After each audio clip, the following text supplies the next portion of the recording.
आइए चलते हैं नैमिषारण्य, जहां 88,000 संतों का मेला लगा। 88,000 संत बैठे हैं और सूत जी महाराज जब आए सभी ने खड़े होकर स्वागत किया। महाराज हमें कथा सुनाइए, ऐसी कथा सुनाइए जिससे कृष्ण की प्राप्ति हो जाए।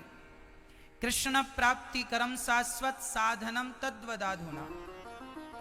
ऐसी कथा सुनाइए जिससे हमें कृष्ण की प्राप्ति हो जाए। तब कहते हैं कि ये जो भागवत है, यह भागवत आपको कृष्ण की प्राप्ति। एक बार जब राजा परीक्षित को भागवत सुनाई जा रही थी तो वहां पर इंद्र भी आए और इंद्र ने कहा कि हमारे अमृत को आप सुखदेव जी ले लो और हमें भागवतामृत पिला दो। अच्छा, ये जो भागवत आप लोग श्रवण कर रहे हैं ना, यह भागवत तो देवताओं को भी दुर्लभ है। सुखदेव जी ने देवताओं को भी अधिकारी नहीं समझा और देवताओं को भी कहा क्वा सुधा क्वा कथा लोके क्वा कांचा क्वा मणिर महान। कहाँ कांच का टुकड़ा, कहाँ मणि। आपके स्वर्ग का अमृत कांच का टुकड़ा है और भागवत मणि है। कांच का टुकड़ा लेकर भला अपनी मणि कौन देगा। ऐसा कहकर सुखदेव भगवान ने इंद्र को वहां से कह दिया, जाओ आप इस कथा के अधिकारी नहीं हैं। ये जो भागवत है बड़े बड़े लोगों का कल्याण। राजा परीक्षित को 7 दिन में मरने का श्राप लगा था।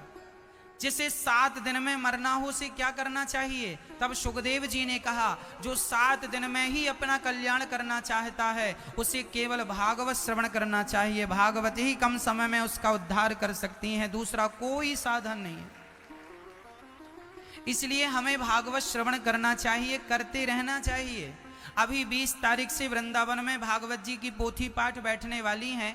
आप भी अपने पूर्वजों के निमित्त, अपने कल्याणार्थ, अभी 20 तारीख से पितृपक्ष भी चालू होंगे, तो आप भी अपने पूर्वजों के कल्याण के लिए भागवत जी की पोथी करा सकते हैं। जहां किसी भी व्यक्ति का यदि उद्धार नहीं हुआ, कल्याण नहीं हुआ, पापी से पापी व्यक्ति भी भागवत की कथा श्रवण कर ले तो उसका भी उद्धार हो जाता है। यदि किसी की सदगति रुक गई है, गया में श्राद्ध करने के बाद भी किसी का उद्धार ना होता हो, तो फिर अंत में केवल भागवत जी रह जाती हैं। भागवत श्रवण करने से तो उद्धार हो ही जाएगा। धुंधकारी जैसे पापी का उद्धार भागवत से हुआ, यह वर्णन भागवत जी का है। इसलिए आप भी अपने पूर्वजों के कल्याणार्थ, अपने घर में आनंद सुख शांति के लिए ही भागवत जी की पोथी करा सकते हैं। और पितृपक्ष में किया हुआ पुण्य तो कई गुना फल देने वाला ही होता है। आप इस सुंदर से कार्य से जुड़ सकते हैं, पोथी पाठ से जुड़ सकते हैं। अच्छा, जब इंद्र ने देखा कि भागवत सुनकर परीक्षित का उद्धार हो गया, तराजू बांधकर देखा, भागवत जी के एक पलड़े पर भागवत को रखकर दूसरे पलड़े पर स्वर्ग के सुखों को रखा। देखा तो भागवत का पलड़ा सबसे श्रेष्ठ था, सबसे भारी था।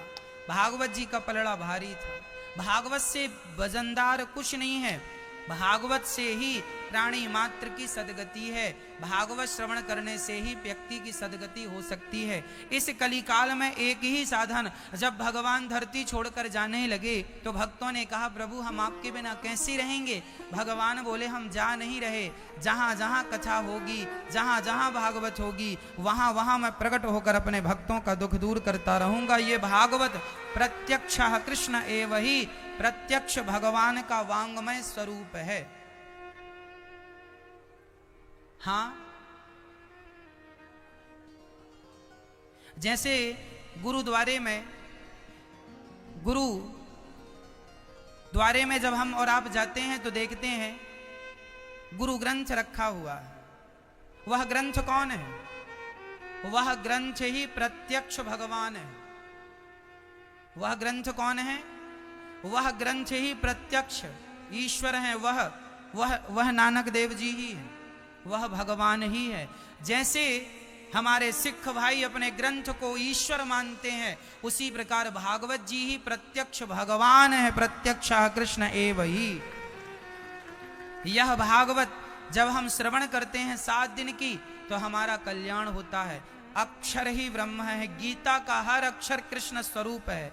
भागवत का हर अक्षर कृष्ण स्वरूप है। इसलिए 18,000 श्लोकों का पाठ जब पोथी पाठ विप्र देवता आपके संकल्प के लिए करते हैं, आपके लिए, तो निश्चित भागवत जी से हमारी और आपकी ही सदगति होती है। जिसके संकल्प से यह ग्रंथ पढ़ा जाएगा, इस ग्रंथ का सारा पुण्य उसके खाते में प्राप्त होगा। तो भागवत जी की पोथी करा सकते हैं। जब 7 दिन की कक्षा में परीक्षित का उद्धार हुआ, स्वर्ग में तराजू बांधा गया, भागवत जी प्रत्यक्ष रूप से भगवान प्रकट हुए, इंद्र का अहंकार समाप्त हुआ। एक बार नारद जी पृथ्वी का भ्रमण करने के लिए आए, सारे तीर्थों में गए पर शांति कहीं नहीं। कहां कहां गए? पुष्करम चा प्रयागम चा काशीं गोदावरीं तथा हरिक्षेत्रम कुरुक्षेत्रम श्रीरंगम सेतुबंधनम। कहां कहां गए? कुरुक्षेत्र,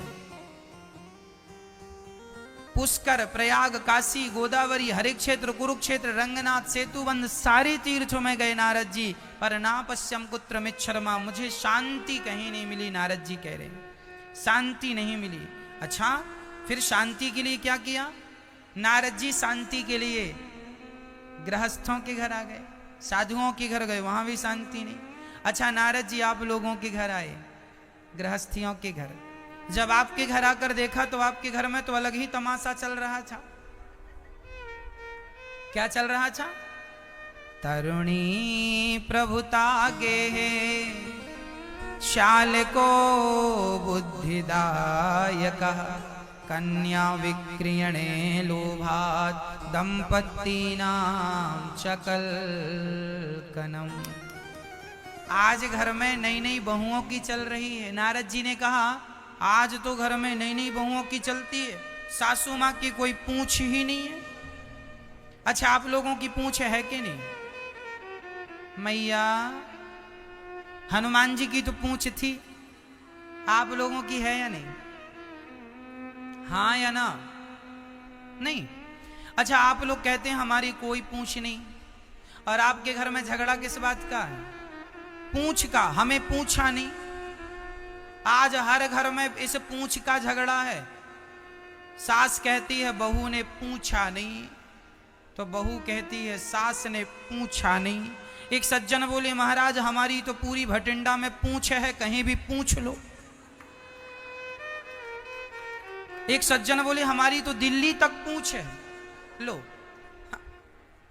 हनुमान जी से भी बड़ी पूंछ वाले लोग आज भी पाए जाते हैं। हमारी तो कहीं भी पूंछ लो। इसलिए हनुमान जी लंका गए तो अपनी पूंछ में आग लगवा के आए। आप लोग भी जितने जल्दी हो सके अपनी पूंछ में आग लगवा लो। यदि सही वक्त पर ये पूंछ में आग नहीं लगाई तो ये लंका जलाएगी। ये पूंछ क्या है? आपका अहंकार, आपका ईगो। ये जो आपका अहंकार है ना, हमें नहीं पूछा, हमारा सम्मान नहीं किया, हमारा आदर नहीं किया। अरे भाई, भूल गया सामने वाला तो आप बुरा मान जाओगे। सास कहती है बहू मेरा आदर सम्मान नहीं करती। अरे घर की बहू, घर की सास, तुम अपनी बहू से सम्मान करवा रही हो। कुछ ऐसा काम करो कि जमाना सम्मान करे। बहू क्या सम्मान करेगी? जितना कर रही है ठीक कर रही है। आदमी को सम्मान की बड़ी भूख होती है। अरे सम्मान ही चाहना है तो घर के लोगों से क्या सम्मान चाहते हो? कुछ ऐसा करो कि जमाना आपका सम्मान करे। कुछ करने से सम्मान होता। घर में खटिया तोड़ते रहो, कोई एक सम्मान करो। कोई सम्मान करेगा?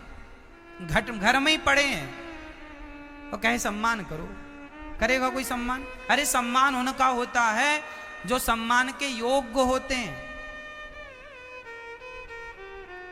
इसलिए आप सम्मान की चाहत, जो आपकी चाह है, इच्छाएं हैं, इस इच्छाओं की पूंछ में, ये आपकी जो इच्छा है ना, यही आपकी पूंछ है। और इस इच्छा रूपी पूंछ में आग लगवा दो। हनुमान जी लंका गए तो पूंछ में आग लगवा दी। पूंछ बुझाई खोई श्रम धरि लघु रूप बहोरी, जनक सुता के आगे ठाण भयऊं कर जोर। हनुमान जी अब उन्हीं पूंछ पर आग लगवाते हैं, शांति का अनुभव होता है। अच्छा, हनुमान जी ने पूंछ में आग क्यों लगवाई? क्योंकि हनुमान जी लंका जला के जाते तो राम जी कह रहे हैं, हनुमान जी आपने तो बड़ा काम कर दिया, लंका जला दी, सिया का पता लगाया, जो कोई ना कर सका वो आपने किया। तो हनुमान जी का अहंकार बढ़ जाता कि नहीं? यदि आपकी कोई तारीफ करने लग जाए ना तो आपका अहंकार बढ़ जाता है। हाँ, हनुमान जी की तारीफ तो सारा संसार करता है, सोचो हनुमान जी का अहंकार कितना बढ़ जाता। इसलिए हनुमान जी बोले कि एक काम करो, जमाना तारीफ करे। लंका जला के सीता माँ का पता लगा के राम जी तक पहुंचे, उसके पहले ही पूंछ में आग लगवा दी। ना रहेगा बांस ना बजेगी बांसुरी, पहले ही आग लगवा दी ताकि अहंकार आए ही। अहंकार आने का रास्ता क्या है? पूंछ, पहली पूंछ में आग लगवाई। तो आप भी अपने अहंकार को समाप्त कर दीजिए। जो मिल जाए सम्मान बहुत है, कर्म अच्छे करोगी तो जमाना सम्मान करेगा। अच्छे कर्म नहीं करेगा कौन सम्मान करेगा?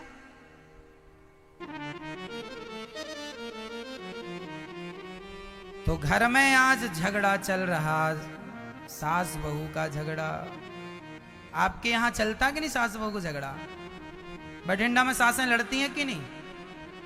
हा? बहुत लड़ती हैं। बहुएं लड़ती हैं यहाँ की नहीं? अच्छा, यहाँ की बहुएं नहीं लड़ती, केवल सासें लड़ती हैं यहाँ की। अच्छा, देखो जी, सास बहू दोनों को समझ के चलना चाहिए। सास को बहू से इतना प्यार करना चाहिए कि बहू अपनी माँ को फोन लगाना भूल जाए। सास अपनी बहू को इतना प्यार करे कि वह अपनी माँ को फोन लगाना भूल जाए, अपनी सास को ही माँ मानने लग जाए। और बहू भी अपनी सास को इतना प्यार करे कि वो भी अपनी बेटी को फोन लगाना भूल जाए, तुम्हें ही अपनी बेटी के रूप में एक्सेप्ट कर ले। यदि तुम दोनों समझदारी से आ गई और चल गई मेरी माँ, तो आपका घर स्वर्ग बन जाएगा। पर विडंबना यह है कि आप एक हो तब। नारद जी कहते हैं, शांति का अनुभव हमें कहीं नहीं हुआ। चारों तरफ देखे तब नारद जी वृंदावन पहुंच गए। और वृंदावन में एक सुंदर सी कन्या उदास बैठी थी, एक बूढ़ा इस तरफ सो रहा था, एक बूढ़ा इस तरफ। नारद जी ने कहा, देवी कौन हो? कन्या ने कहा, महाराज हम भक्ति हैं। अहम भक्ति रीति ख्याता इमओ में तनयो मतौ ज्ञान वैराग्य नामानौ काल योगे नजर जरो। महाराज मेरा नाम भक्ति है, ये मेरे बेटा ज्ञान है और ये वैराग्य। अरे तो आप इतनी उदास क्यों हैं, इतनी दुखी क्यों हैं? तब कह दिया भक्ति महारानी ने, महाराज जब से कलयुग आया तब से मेरा ये हाल है। नारद जी ने कहा, चिंता ना करो, तुम कहां से आई हो? उत्पन्ना द्रविणे साहम वृद्धिम कर्णाटके गता क्वचित क्वचिन महाराष्ट्रे गुर्जरे जीर्णतां गतः। उत्पन्ना द्रविणे साहम। भक्ति कहाँ उत्पन्न होती है मैया? द्रवण देश। द्रवण देश क्या है? आपका हृदय। भक्ति आपके हृदय में जन्म लेती है। कान से भक्ति बड़ी, कर्नाटक बोले तो कान। जब इन कानों से भगवान की कथा आपके भीतर जाती है तो भक्ति क्या होती है? भक्ति बड़ी होती है। और गुजरात में भक्ति बूढ़ी हो गई। गुजरात क्या है? गुजर गई रातें भजन के बिना।